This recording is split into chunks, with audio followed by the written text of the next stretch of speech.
Phantom of the Opera is one of the most overrated pieces of musical theater ever put onto a Broadway, West End, or high school stage.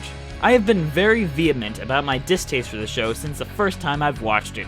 However, it is apparent that I'm in the minority here, considering that this is the highest grossing musical of all time, and the longest running Broadway musical of all time. And I bet that just from this opening statement alone, you're already preparing to write a long diatribe about how wrong I am and how I should be crucified upside down because I'm voicing my opinion on something that you don't entirely agree with me about. So I'm saying this now. If you're super sensitive about someone not liking something that you enjoy, stop watching this. Sitting through this video will simply make you upset and cause your day to be much more difficult. Just stop. Now, this isn't me saying it's the worst thing ever put on stage, because it isn't. It's got some good things in it, but overall this should be seen as a low to average stage musical. I'm preparing for the comment saying that I'm an uneducated idiot that doesn't have enough clout to say anything about the holy relic that is the Phantom of the Opera. I'm not claiming that I have the clout or greater knowledge of stage musicals or that I'm on a higher pedestal than any of the fans with a PH. I'm simply going to express why I did not like Phantom as much as everyone else in the world did. And if you don't want to watch a video with some Randy talking about something so irrelevant, then stop watching and go watch the 25th anniversary over again. But if you want to hear a different opinion, just keep watching. Let us begin.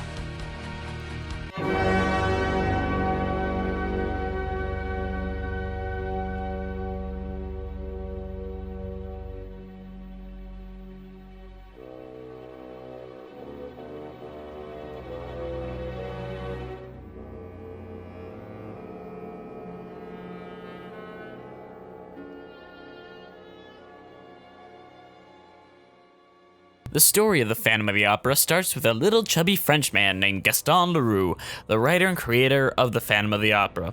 Without this man, there is no Phantom musical. Gaston Leroux was born in Paris in 1868. He went to school in Normandy and studied law in Paris, graduating in 1889. He inherited millions of francs and lived like a crazy bachelor until he nearly reached bankruptcy and got a real job. In 1890, Leroux began working as a theater critic for L'Echo de Paris, until he suddenly left journalism in 1907 and began writing fiction. In between 1909 and 1911, Leroux released a serialized story about a ghost haunting Charles Garnier's opera house, calling the detective story The Phantom of the Opera. Leroux's contribution to French detective fiction is considered a parallel to Sir Arthur Conan Doyle in the United Kingdom and Edgar Allan Poe in the United States. But the question is, why does the entire world know the Phantom of the Opera and not of Leroux's other work, like La Reine des Sabbats or Palau? Well, the reason why the story is so ubiquitous even before the musical is due to two men, Carl Laemmle and Lon Chaney. In 1922, on a trip to France, Carl Laemmle met Gaston Leroux and ranted and raved about how amazing Charles Garnier's opera house was. In a moment of self-interest, Leroux handed Laemmle a copy of Phantom, which Laemmle read in one night and immediately decided, I'm gonna make a movie about this and put Lon Chaney in it. The film started production in 1924, and it was an unmitigated disaster. According to the director of photography, Charles Van Enger, throughout the production, Chaney and the rest of the cast and crew had strained relations with director Rupert Julian. Now what the hell is that?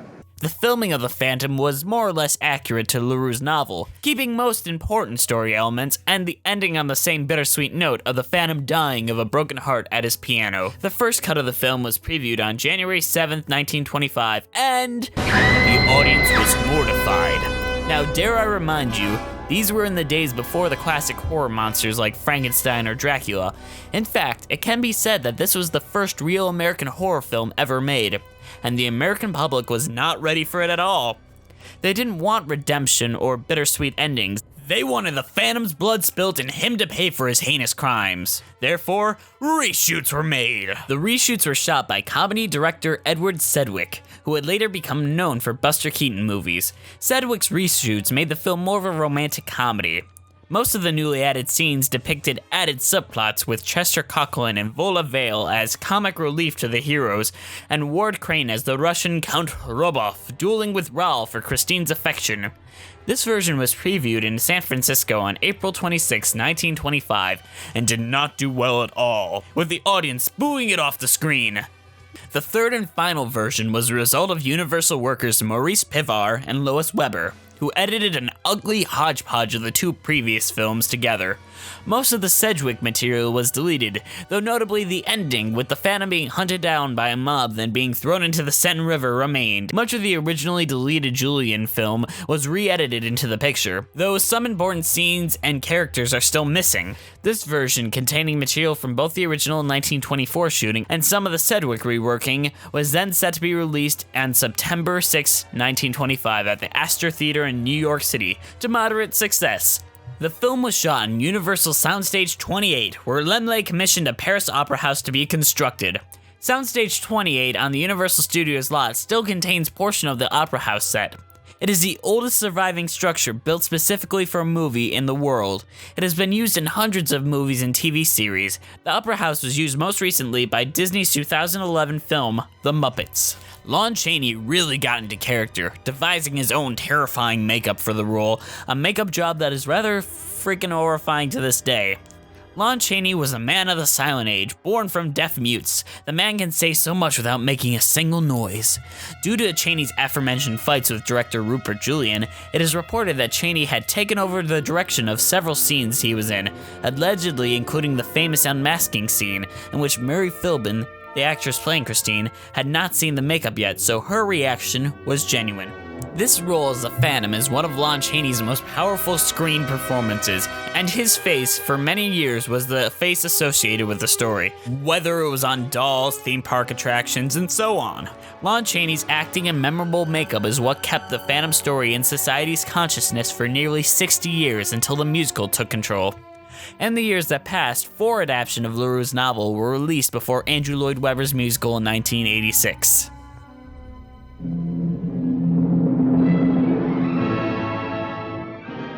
A 1943 version with Claude Rains.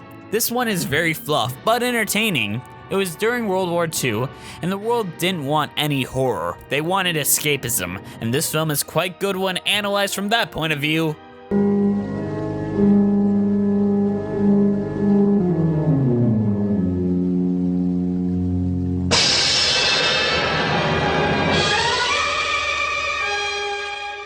A 1962 version with Herbert Lom.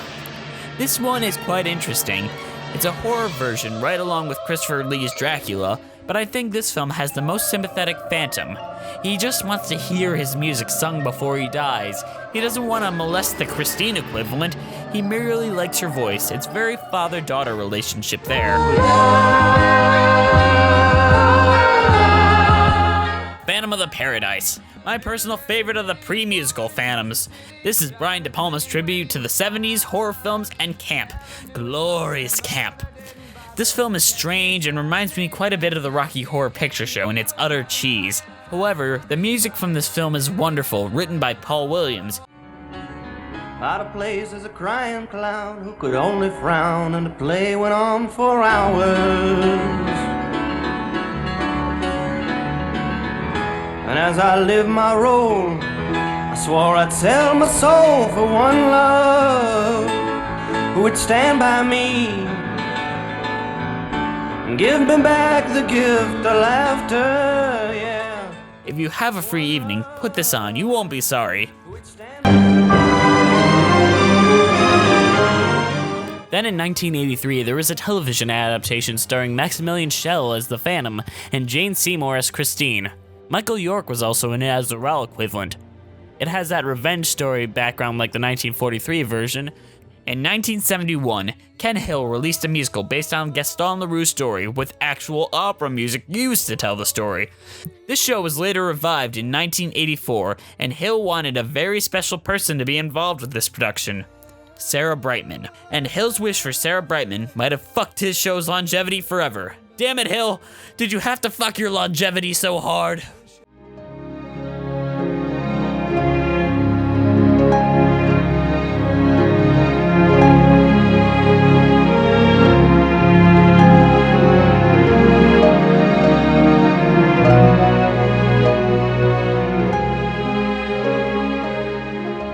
Sarah Brightman and Andrew Lloyd Webber, two of Britain's most recognizable faces of the 80s, for two very different reasons. How did these two meet up?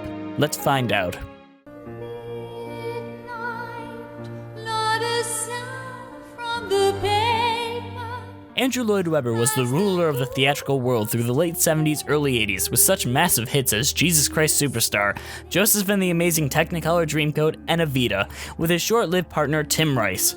At the time, Webber was creating an adaptation of T.S. Eliot's Cats for musical theater, and one of the young ladies caught Webber's eyes. This lady was Sarah Brightman.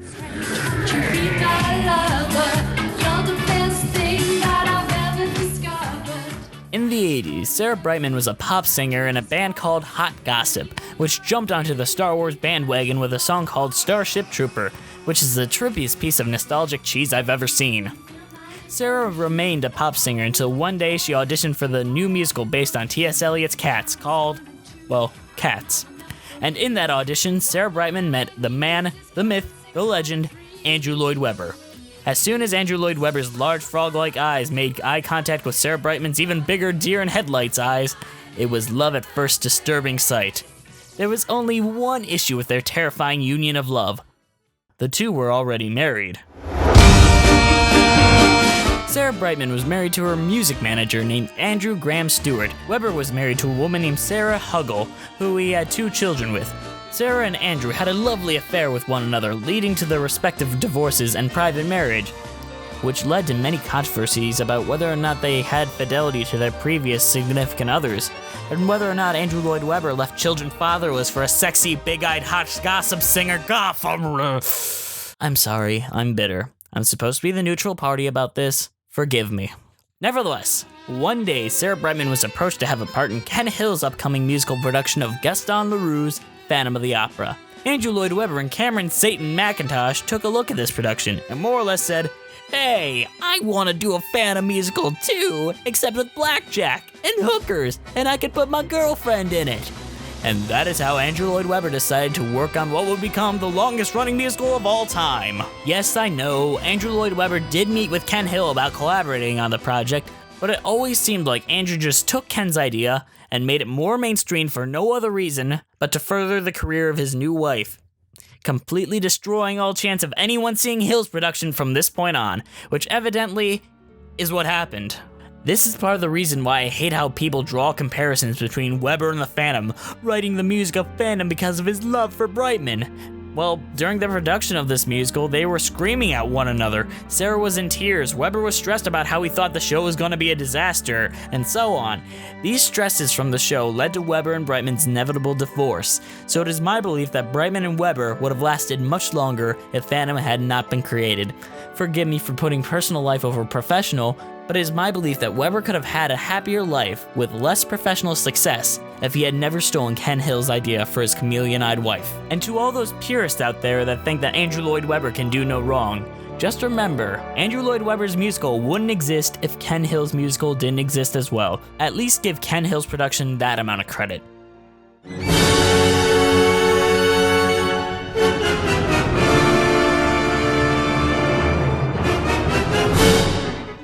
The drama didn't stop there. Oh no, there were some other bits of drama going on during the creation of Phantom, and let's dive into that as well.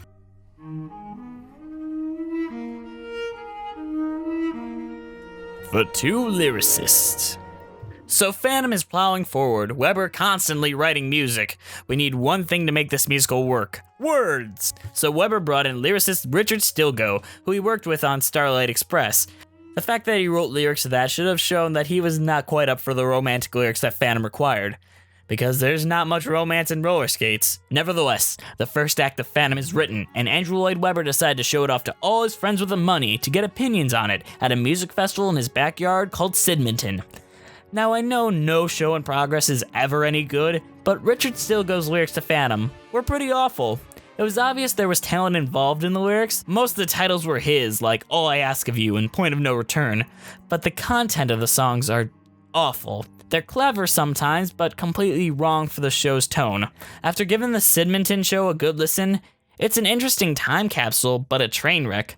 One of the strangest original song titles was when Think of Me was titled How He Used to Be.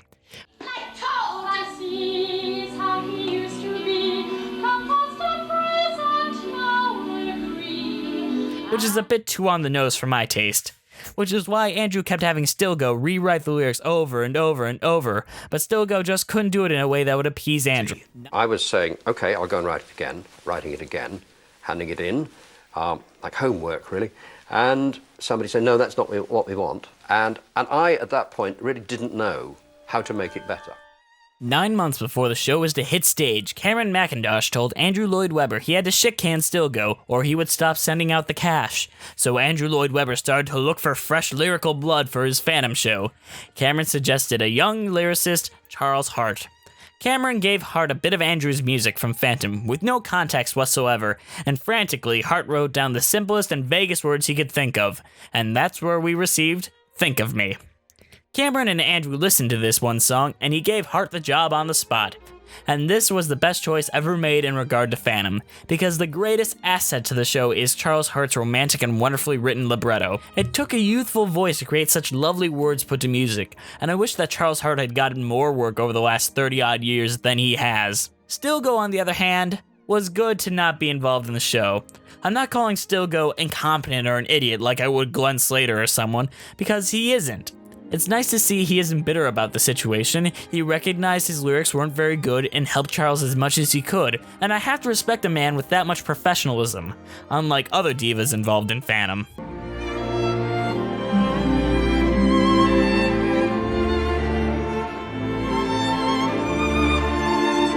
The two directors. Hal Prince is a fucking genius, one of the greatest people involved in musical theater since its conception. Hal Prince was the director of such shows as Cabaret, Company, Evita, Sweeney Todd, Merrily We Roll Along, A Little Night Music, among a short list. However, Andrew Lloyd Webber and Cameron Mackintosh decided they weren't trusting this Broadway great with their special Phantom play, so they were gonna fire him and replace him with Trevor Nunn, the director of their last show, Cats. Andrew Lloyd Webber and Cameron Mackintosh decided to fire him in New York together. However, Andrew Lloyd Webber took the classy route and decided not to show up, and leave Cameron to fire the Broadway great all on his lonesome. Nice going, Andrew. But I had to say, look, I've discussed this with Andrew, and I'm afraid we don't wish to proceed. And I was furious. I thought of it as the first time in a very long career that I had been replaced. Fired might be the word. So I left the breakfast uneaten and had a few scatological things to say and walked back to my office. Yeah, I hope you told Cameron to eat your asshole, Hal. Fuck them. However, when Trevor's new little-known show about bread and French revolts was getting bad reviews, they decided, maybe we should have stuck with Hal and brought Mr. Prince back in. But even that abrupt directional misdirection didn't stop Hal from doing his fucking job. I'm glad he isn't a diva. Speaking of divas... The Two Phantoms. Okay, I'm sure many of you are just getting into Phantom of the Opera. Google up some clips of the show and see this video. Sing once again with me, how strange you let my power over you grow stronger yet. I bet you assume, oh, this is the original cast. There's Sarah Brightman. Look, that must be Michael Crawford. You would be terribly mistaken. This was a music video made before the musical had even debuted in the West End to stir up excitement for the show. Notice the video has Richard Stilgo's weird-ass lyrics. You'll give your love to me, for love is blind. The Phantom of the Opera is now your Nevertheless, since they hadn't cast their Phantom yet, they pulled in rock singer Steve Harley from the band Cockney Rebel to fill in the role for the video, and Harley's voice sounds something like William Shatner mixed with a piece of shit. helpless to resist the notes I write, for I compose the music of the night. He auditioned and got the role. As the show got closer and closer, Andrew and Cameron realized what everyone else who watched the Phantom music video noticed. Steve Harley is a really shitty actor, but never fear, the Webber is here, and he had the idea for the perfect Phantom. I spy with my little eye there something beginning with D. Woof, woof, woof. It's a dog. How do you not watch that and think, that's my romantic lead? That's our Hitler! Shut up, Max Bialystock. Yeah, apparently Andrew Lloyd Webber knew that Michael Crawford could sing, and gave Mr. Crawford an instrumental of Music of the Night to work with behind Steve Harley's back, and had Crawford audition for Hal Prince. The next day, Cameron called Harley and told him the deal was off without any explanation whatsoever, causing Harley to have blatantly bitter feelings to this day. There was no hint that they were unhappy with me, or that they were seeing anyone behind my back, two-timing me. Get over it, you prima donna. Apparently, Michael Crawford was a bit of a prima donna as well, yelling his stresses at the extras and producers. His nickname was Joan Crawford, after the legendary theater bitch, who had a prejudice against wire hangers. No wire hangers! The Phantom of the Opera was released in the West End in 1986 to glowing reviews. Everyone loved it. Babies loved it, old women loved it, young women loved it, pretty ladies loved it, and ugly ladies loved it. Not only do they see it once and enjoy it, they see it a fuck-zillion times. 97, 245, 280 tonight. 50. Jesus. The show went to Broadway and lasted for over 25 years and is going to this day, and probably for at least another 10 years. Now, with all the rest of the world loving Phantom of the Opera, let's figure out the thing you've waited all this time for. Why I really don't like Phantom of the Opera. No more talk of that, forget your wide-eyed fears. I'm here, nothing can harm